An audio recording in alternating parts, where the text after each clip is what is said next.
बाज़ औक़ात बाज़ मीठे लोगों को लोग गन्ने की तरह बेलने में इस तरह देते हैं कि उसके अंदर मौजूद रस का कोई कतरा बाकी ना बचे।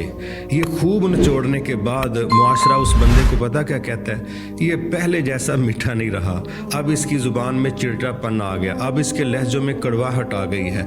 हकीकत ये है कि इसीलिए शायद किसी ने कहा है कि ना तो इतने मीठे हों कि कोई निगल जाए और ना इतने कड़वे हों को कोई थूक दे। दरमियाना रास्ता बेहतरीन रास्ता है। एक हदीस में भी आता है कि खैरुल उमूर औसतुहा, बेहतरीन काम दरमियाने काम हैं। बहुत ज़्यादा मीठे होने के नतीजे में भी लोग अक्सर व बेशतर गलत फ़ायदा उठाते हैं और कड़वा होना तो बहरहाल लोगों को बर्दाश्त होता ही नहीं है। लिहाजा ये जिस तरह गन्ना बेलने के अंदर दे के तो आप उसकी रूह निकाल लेते हैं और उसका रो भी निकाल लेते हैं और उसके बाद उसको जलाने के लिए इस्तेमाल करते हैं। मेरा ख्याल है बाज़ मीठे लोगों को भी मुआशरे से यही रवैया जो है वो फेस करना पड़ता है। मुआशरे के सबसे मीठे और अच्छे लोग जो हैं वो अंबिया गुज़रे हैं अलैहिमुस्सलाम। इस मुआशरे ने यकीन कीजिए अल्लाह के वलियों को, अल्लाह के नबियों को इतनी अज़ियतें दी हैं कि अल्लाह ताला ही रहम फरमाए कि बंदे की बस हो जाती है। वो तो उनका ईमान बिल्ला और ताल्लुक़ बिल्ला था जिसकी वजह से वो सब्र और ज़ब्त से काम लेते गए, लेकिन आम मुआशरा ये अफोर्ड नहीं कर सकता कि आप पहले तो उसकी मिठास का गलत मतलब लें और उसको गलत इस्तेमाल करें और उसको अजियतें दें और उसके बाद ये शिकवा करें कि इस बंदे के लहजे बदल गए हैं। तो कबल इसके कि मीठे बंदे के लहजे कड़वाहट में बदलें, आपका भी फ़र्ज़ बनता है कि आप अच्छे लबो लहजे के साथ, अच्छे तरीके के साथ उससे पेश आएँ ताकि उसकी मिठास बरकरार भी रहे और आपका ताल्लुक़ टूटने भी ना पाए। तो मीठे बंदे को एक हद तक ही निचोड़ना चाहिए, ऐसा ना हो कि उसकी मिठास ख़त्म हो जाए और फिर कड़वाहट बाकी इसलिए बचे क्योंकि आपने कड़वाहट शिफ्ट उसमें इतनी कर दी है कि अब उसके पास मीठा बचा नहीं। आपके दिए लबो लहजों को अब वो जब इस्तेमाल करेगा तो ये रिटर्न और रिवर्स होगा आपकी तरफ और अब आप उसको तंज करें तो ये सूट नहीं करता। तो मीठे लोगों के साथ मीठे तरीके से चलें ताकि उनकी मिठास ख़त्म भी ना हो और उनके अंदर आपकी कड़वाहट कन्वर्ट भी ना हो।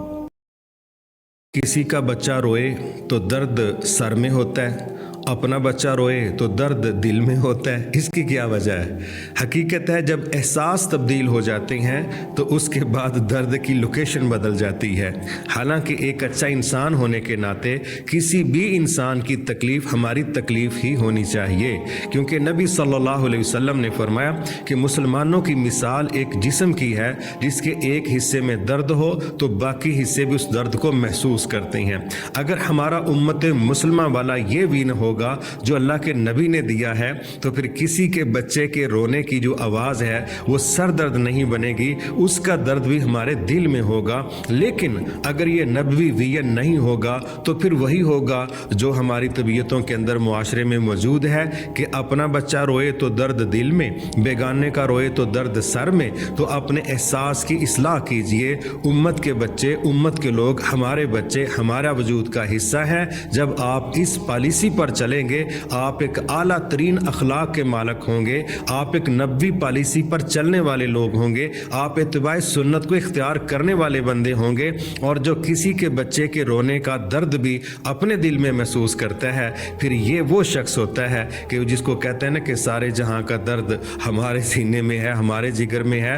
तो जब आप सारे जहां का मुसलमानों का दर्द अपने जिगर में लेंगे तो आप फिर आम बंदे नहीं होंगे, बड़े ख़ास बंदे हो जाएंगे। इसलिए बच्चा अपना रोए या किसी का, सब का दर्द दिल के अंदर ही महसूस करें। ये चीज़ आपको अच्छा मुसलमान साबित करने का बायस बनेगी। मुसलमानों को नमाज में सुस्ती करने से मना क्यों किया गया है? सोचिए फिर। पहली वजह तो इसकी ये है कि ये मजबूत ईमान वालों का किरदार नहीं बल्कि मुनाफिकों का जब शुमार किया गया, तारफ़ करवाया गया तो वहाँ किया गया कि वो जब नमाज के लिए उठते हैं वहुम कुसाला तो बड़े आवाज़ार हो के, दिल ही नहीं करता उनका नमाज पढ़ने के लिए। तो क्या आपने सोचा है कि इस्लाम सिर्फ नमाज में सुस्ती को पसंद नहीं करता या बाकी कामों में भी? आपने लफ्ज़ सुना है कम्फर्ट जोन। हकीकत ये है कि कम्फर्ट जोन का सादा मतलब ये है कि हम सहूलतों से बाहर निकलना नहीं चाहते, हम मेहनत और मुशक्क़त करना नहीं चाहते। और इस्लाम नमाज के ज़रिए हमारी तरबियत कर رہا ہے کہ جناب آپ نے رب کے ساتھ ملاقات میں بھی یہی رویہ اختیار کرنا ہے جو چستی والا ہے، جو پھرتی والا ہے۔ اماں جی عائشہ رضی اللہ تعالیٰ عنہ فرماتی ہیں رسول اللہ صلی اللہ علیہ وسلم ہمارے پاس بیٹھے باتیں کر رہے ہوتے، اور جب اذان ہوتی تو نماز کے لیے اٹھ کے ایسے چل دیتے جیسے ہمارا ان سے تعلق ہی کوئی نہیں ہے۔ یہ انداز ہے نبی کا، نبی کی جماعت کا۔ لیکن منافقین کا جو تاثر دیا گیا وہ یہ ہے کہ وہ اول تو نماز کے لیے اٹھتے نہیں ہیں، اور اگر اٹھتے ہیں تو بڑے آوازار ہو کے، تو کمفرٹ زون بعض اوقات بندے کو بیماری کے، سستی کو اس لیول تک لے جاتا ہے کہ جو زندگی کے باقی شعبوں میں بھی ناکامی کی وجہ بنتا ہے۔ تو اللہ تعالیٰ نے تو مومنوں کو کہا ہے کہ دوڑو اللہ کی مغفرت کی طرف، دوڑو ان جنتوں کی طرف جن کی چوڑائی زمین و آسمان کے برابر ہے۔ کہیں کہا فاستبقوا الخیرات، کمپٹیشن کرو خیر کے کاموں میں، مقابلہ بازی ہونی چاہیے۔ تو سست لوگ تو مقابلوں میں نہیں اترتے، اس لیے چستی کے لیے ضروری ہے کہ آپ نماز کی اس تربیت کو قبول کریں۔ جب آپ کی طبیعت میں چستی آئے گی، یقین کیجئے صرف نماز کے ذریعے آپ اللہ کو راضی نہیں کر سکیں گے، زندگی کے باقی کاموں کے اندر بھی چست بندہ جو کردار ادا کرتا ہے وہ کامیابیوں والا ہوتا ہے، وہ آگے بڑھنے والا ہوتا ہے، اور سست بندے کو اللہ تعالیٰ برداشت نہیں کرتا، پسند نہیں کرتا۔ اور یہ جو منافقین کا ٹولہ ہم نے مدینہ میں دیکھا جن کا ایک تعارف یہ کروایا گیا، تو ایسے سست لوگ دنیا میں بھی فیل ہوتے ہیں، وہ صرف نمازوں میں ہی فیل نہیں تھے، وہ ویسے بھی فیل ہی تھے، کیونکہ یہ وہ مرض ہے جب جو بندہ اللہ رب العزت کے حوالے سے سست ہے، یقین کیجئے باقی میدانوں میں اس کو کیا ضرورت ہے اتنی چستیاں دکھانے کی۔